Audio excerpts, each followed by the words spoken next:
সাম্প্রতিক বন্যায় চট্টগ্রাম বিভাগে ক্ষতিগ্রস্ত হয়েছেন প্রায় ১০,৮৫,৮৬০ জন মানুষ। আর পার্বত্য ৩ জেলাসহ চট্টগ্রামে বন্যা শুরুর পর থেকে আশ্রয়কেন্দ্রে আশ্রয় নেন ৪৫,৭৫০ জন মানুষ।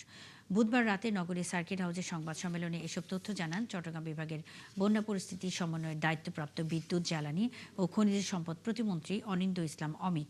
প্রতিমন্ত্রী জানান, আশ্রয়কেন্দ্রে যারা ছিলেন তাদের বেশিরভাগ ফিরে গেছেন। বন্যায় চট্টগ্রামের বাঁশখালী, সাতকানিয়া, চন্দনাইশ, বোয়ালখালী ও সন্দ্বীপ উপজেলা সবচেয়ে বেশি ক্ষতিগ্রস্ত হয়েছে জানিয়ে অনিন্দ্য ইসলাম জানান, ৫ জেলায় এ পর্যন্ত ২,১০৬ মেট্রিক টন চাল এবং নগদ ১,৭৫,০০,০০০ টাকা বিতরণ করা হয়েছে।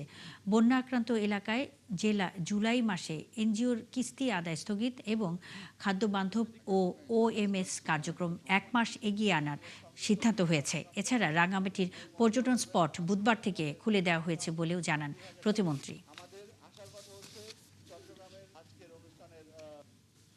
সংশ্লিষ্ট মাঠ পর্যায়ে কর্মকর্তাদেরকে বলেছি, আপনারা একটা প্রাথমিক তথ্য সংগ্রহ করবার চেষ্টা করেন। পানি নেমে যাওয়ার পরে আপনারা হয়তো প্রকৃত তথ্যটা পাবেন।